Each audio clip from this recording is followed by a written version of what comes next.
As actors, we must seek to become much more than mere puppets. We must seek to create believable and realistic characters that audiences will recognize and connect with. This is what makes the theater relatable and magical, when actors capture our attention and imaginations through their believable performances.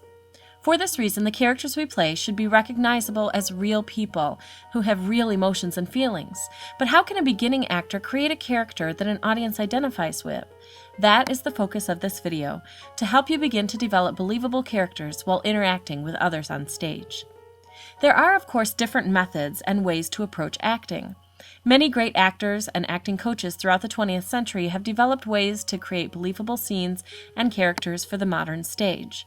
Recognize that although we will only cover a few of these methods in class, that there are many more.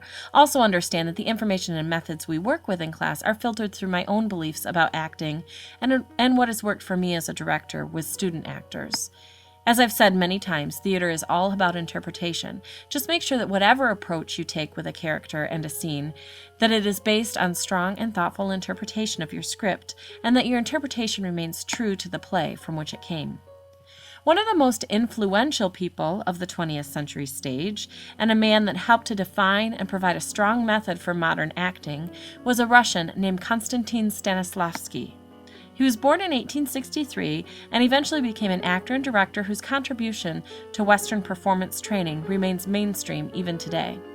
Stanislavski created a system to approaching a character that became known as the method. It included psychological techniques which explore character and action from both the inside out and the outside in. In short, his method helped actors to live the part during a performance and to become the character by using their own memories in order to naturally express emotion and to create physical and vocal believability. With the method, it is imperative that a character have a truthful inner life and that the actor explore that inner life before and during performance. While I consider the method to be a very useful tool in helping to develop believable characters, because Stanislavski's method requires that actors draw from life experiences to create their own characters, sometimes it's difficult for young actors to effectively show a character's inner life using the method alone. Obviously, the longer you live and the more life experiences you have to draw from, the more you can relate to a broader range of characters. But what if you're playing a character to whom you cannot relate at all and have zero life experience to draw from? The answer for me, as a director of young actors, is to help actors explore the inner character, but to focus much of my directing attention on how to physically show the inner life of the character when on stage. The truth is, an audience can't see a character's inner life or their emotions. They can only see what the actor shows outwardly to convey those emotions. Acting, therefore, becomes the art of creating through action the illusion of emotions and reality that is believable and consistent with the character being portrayed as conceived by the playwright. Acting shouldn't be viewed as merely make-believe or believing that you, as an actor, are the character, but rather acting is doing. In other words, an actor should be engaged in an activity or movement appropriate to what the character would do in a particular situation. So how do you find the appropriate and believable action to do on stage? In my opinion, the quickest and easiest way is to find a character's wants. Wants, wants, wants. Wants, I believe, are what create drama. And wants create motivation and movement. Wants, ultimately, are your action in the scene. Let me explain. When you're playing a character in a scene, explore what the character wants to achieve. What is his goal? What is her motivation? What is the intention in the scene? In short, ask yourself what the character wants.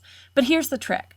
Don't express your answer as a noun. Instead, consider who you're interacting with in the scene and what you want to do to them. Then express that want as a verb. For example, say, I want to, and then fill in the blank with a strong action verb.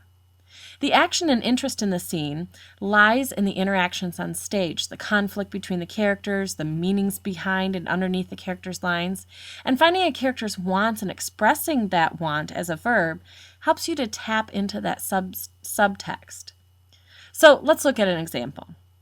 Let's look at Lost in Yonkers. When Bella returns home after running away, she begins with saying, "Hello, Mama. I bought a coffee cake from Grossman's. It's still warm." What is Bella really trying to do to her mother here?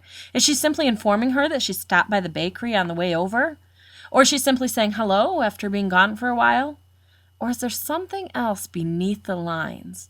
Is there something that she's trying to do to her mother with the lines? Is she trying to incite or to initiate, meaning she wants to just start the conversation? Is she trying to engage or to rouse, perhaps trying to get Grandma to look at her and talk with her? If you determine that Bella is trying to engage Grandma, recognize that there is inherently action in the verb engage. So maybe the actor playing Bella chooses to show engage by saying the line and then waiting for and getting no response for her mom. Perhaps she takes a step closer and says the next part of the line, hoping to get her attention. When this tactic doesn't work, perhaps she tries to engage her and get her eye contact by getting on her level.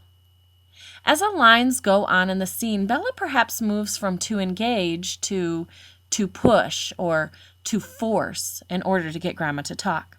Notice how all of these actable verbs inherently carry with them movement and motivation that better shows the meanings of Bella's lines. As the scene progresses on toward the climax of the show, Bella pleads with her mother to understand her using different tactics. She tries to provoke, to demand, to test, to persuade, to convince, to accuse, and even to wound. For example, consider the line, "Maybe I'm not as smart as a child, but some children are smarter than grown-ups. Some grown-ups I've seen are very stupid and very mean." Perhaps the first part of the line, Bella is trying to convince Grandma that she is smart, but the last part of the line is to accuse Grandma of being mean. Consider how these two different verbs give the actress two different intentions. The last part has a different intention than the first and will probably be portrayed differently because the different verbs provide us with possibilities for different actions. Grandma, of course, has her own wants in the scene, and her differing wants from Bella's are what creates the scene's tension and conflict. At the climax of the scene, Grandma says, "You're angry, so you tell me lies. I don't want to hear your childish lies." What is she trying to do to Bella with this line? How about to dismiss? If the actor chooses this as her verb, an accompanying action may be for Grandma to begin to get out of her chair and leave. Bella's next line is, "No, you have to listen, Mama." What is Bella's want in this moment? What does she want to do to Grandma when Grandma seeks to dismiss her? How about to demand? Now consider, what accompanying action may take place with the verb to demand? Therein lies the action for this moment. As you can see, finding a character's wants quickly helps an actor to delve not only into the inner life of the character, but also to easily find the action in the scene, which is what the audience connects with. This is of particular help to young or inexperienced actors who may struggle with blocking or staging a scene on their own. Try to discover what your character is trying to do to the other characters in the scene, and then create believable or natural actions from the verbs that you choose. Here are some examples of actable verbs that incite strong action.